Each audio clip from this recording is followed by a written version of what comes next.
Havia um ensaio numa casa pequena em Gary, Indiana, que durava 5 horas. Todo dia. Depois da escola, antes do jantar, independentemente do cansaço ou da temperatura ou de qualquer coisa que um menino de 8 anos pudesse querer fazer em vez disso. Joe Jackson ficava parado num canto da sala, assistindo, com um cinto na mão.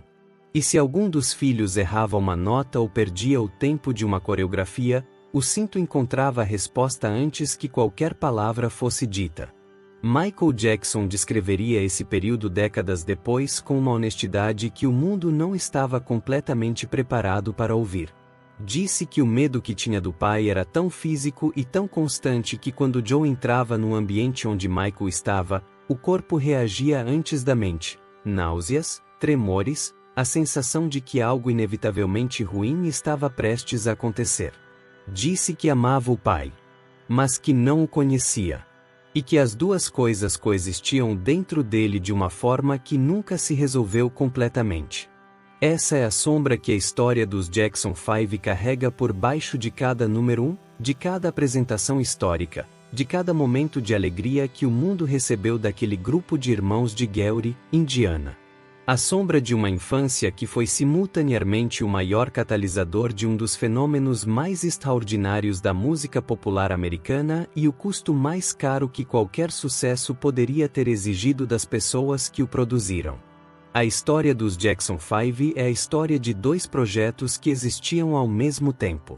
O projeto artístico, que produziu música que definiu uma geração e que influencia o que se faz até hoje.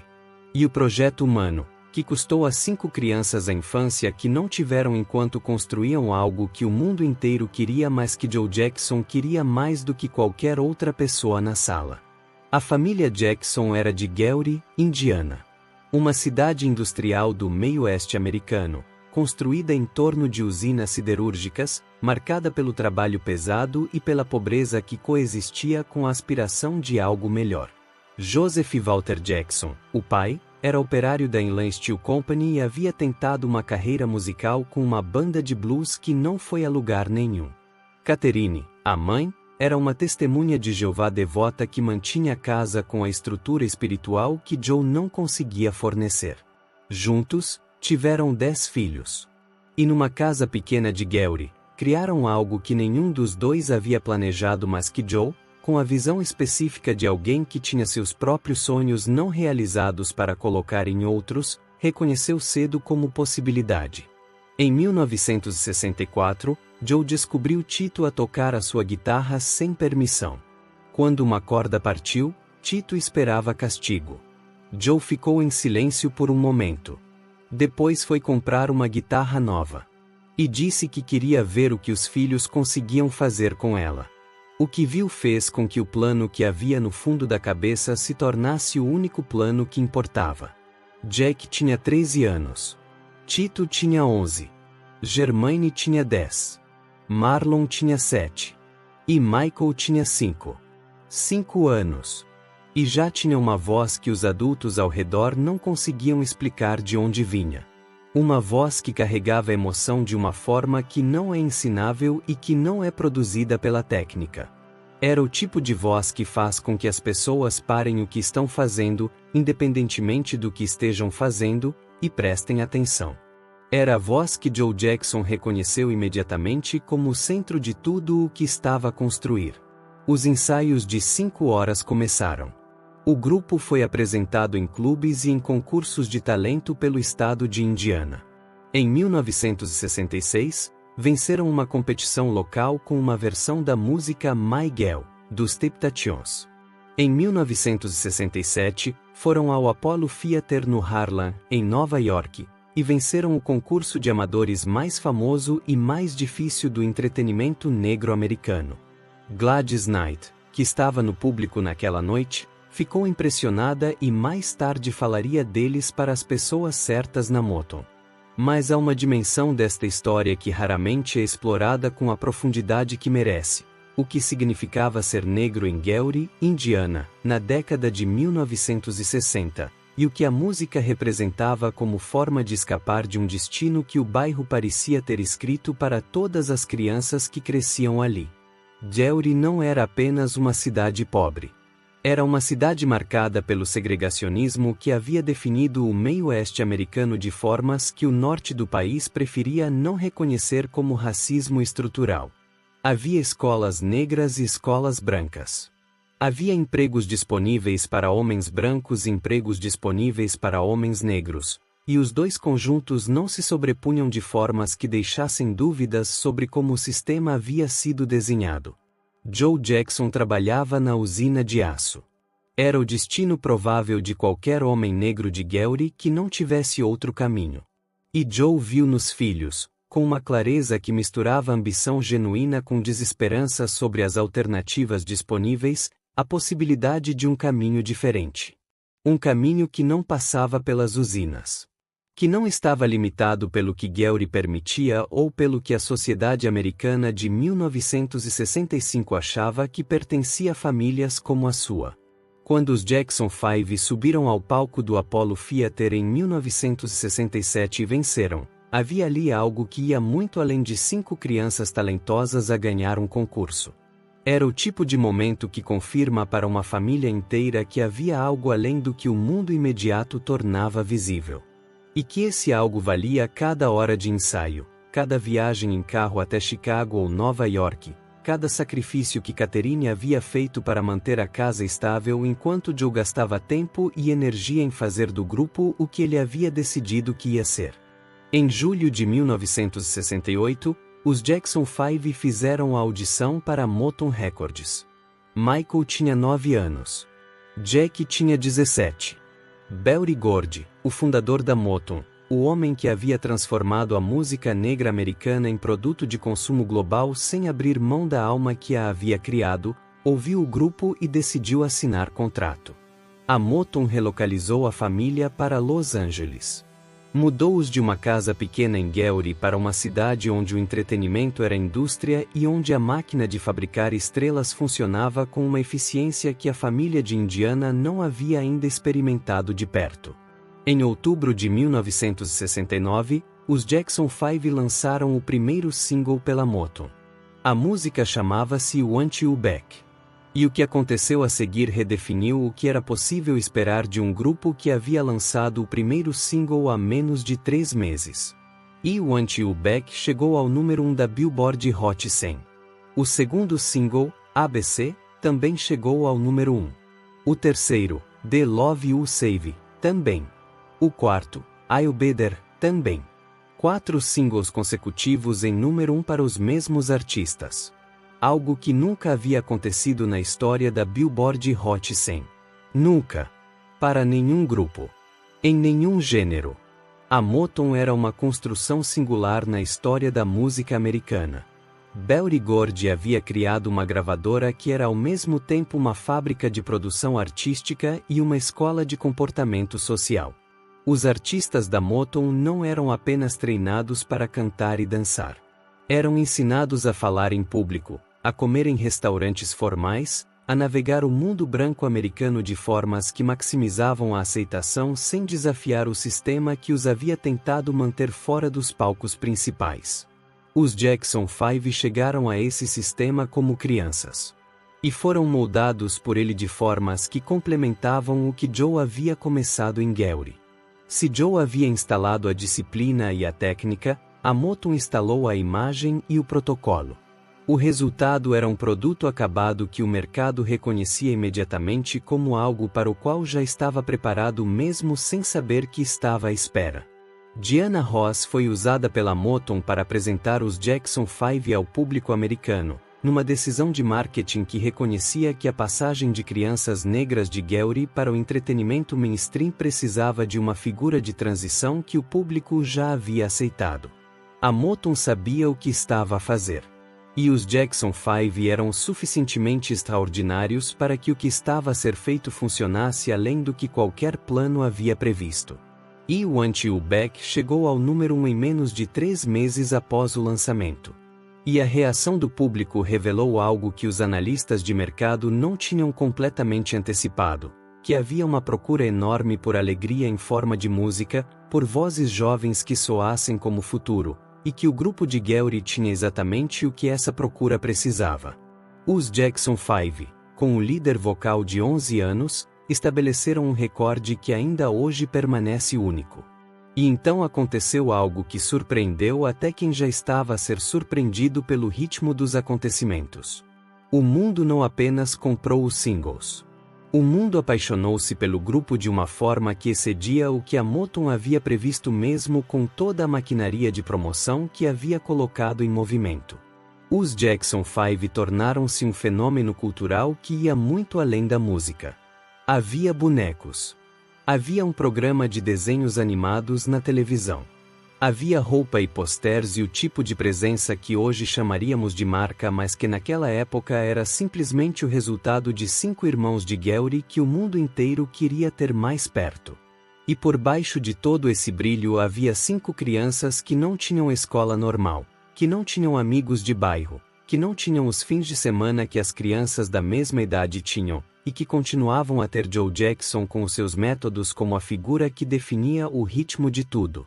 Este é o conflito central que a história dos Jackson 5 raramente consegue resolver de forma satisfatória. Porque Joe Jackson era simultaneamente o homem que havia criado algo extraordinário e o homem cujos métodos para criar esse extraordinário haviam custado às crianças que o criaram de formas que o sucesso não compensava e que o tempo não apagava completamente.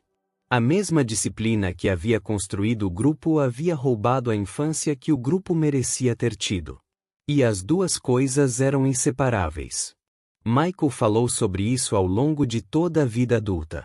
Em 1993, numa entrevista com Oprah Winfrey assistida por mais de 90 milhões de pessoas nos Estados Unidos, disse que havia momentos em que a presença do pai no mesmo espaço fazia com que ficasse doente fisicamente. Disse que o pai fazia comentários sobre o nariz, sobre a aparência, sobre o que estava errado em como ele se via, e que esses comentários haviam criado uma ferida de autoestima que nunca cicatrizou completamente. Disse que amava o pai, mas que era um amor complicado por coisas que não tinham nome simples. Naquele momento, a narrativa que o público havia construído sobre a família mais famosa da música americana começou a revelar as suas camadas mais escuras. Mas a música continuava. Porque a música era também genuína. Não era apenas produto de uma máquina de exploração infantil. Era o resultado de 5 irmãos que haviam crescido a fazer música juntos e que tinham entre eles uma dinâmica que nenhum empresário podia fabricar. A forma como se moviam em conjunto no palco. A forma como Michael, mesmo criança, tinha uma consciência do público que ia muito além do que qualquer treinamento poderia produzir. A forma como as harmonias das 5 vozes criava algo que era maior do que qualquer uma delas separada. Em meados dos anos 70, as tensões com a Motown tornaram-se insustentáveis. O grupo queria controle criativo sobre o próprio material. Queria escrever as próprias músicas, escolher as próprias direções artísticas, deixar de ser produto de uma fórmula que havia funcionado mas que os estava a sufocar. Berry Gordy não cedia. E em 1975, os Jackson 5 saíram da Motown e assinaram com a Epic Records. A saída custou Germaine, que havia casado com a filha de Berry Gordy e ficou na Motown como artista a solo. Randy Jackson, o irmão mais novo, entrou para substituí-lo. O grupo passou a chamar-se The Jacksons porque a Motown ficou com os direitos do nome original. Os Jackson 5 saíram da Motown sem poder usar o próprio nome. Deixaram para trás anos de trabalho cujos frutos permaneceram propriedade de outra pessoa. A saída da Motown em 1975 foi uma declaração de independência artística que o grupo nunca havia conseguido fazer enquanto estava dentro do sistema que Berry Gordy havia construído. A Motown definia o som, escolhia os produtores, selecionava os singles, controlava a imagem. Os Jackson 5, que haviam crescido dentro desse sistema, queriam fazer parte dessas decisões de uma forma que a Motown não estava disposta a permitir. A ironia desta saída é que ela aconteceu exatamente quando Michael Jackson estava a começar a demonstrar que havia algo além do que o formato Motown conseguia conter. As sessões de gravação que viriam a produzir Off the Wall em 1979, com Quincy Jones como produtor, revelaram um artista que havia crescido além do espaço que qualquer fórmula poderia fornecer. E Thriller, 3 anos depois, confirmou que o que havia sido visível no Apollo Theater em 1967 era apenas o início de algo que o mundo não tinha ainda vocabulário para descrever completamente. A ascensão de Michael criou uma tensão que os irmãos nunca conseguiram resolver completamente em público. O mundo que havia amado os Jackson 5 como grupo estava agora a ver Michael como o Jackson. Singular. O que havia começado como 5 era agora 1 e 4, e os 4 sentiam o peso dessa matemática de formas que não discutiam abertamente em entrevistas, mas que eram visíveis nos intervalos entre as palavras quando falavam sobre o irmão mais famoso do mundo. Na Epic, tiveram mais controle.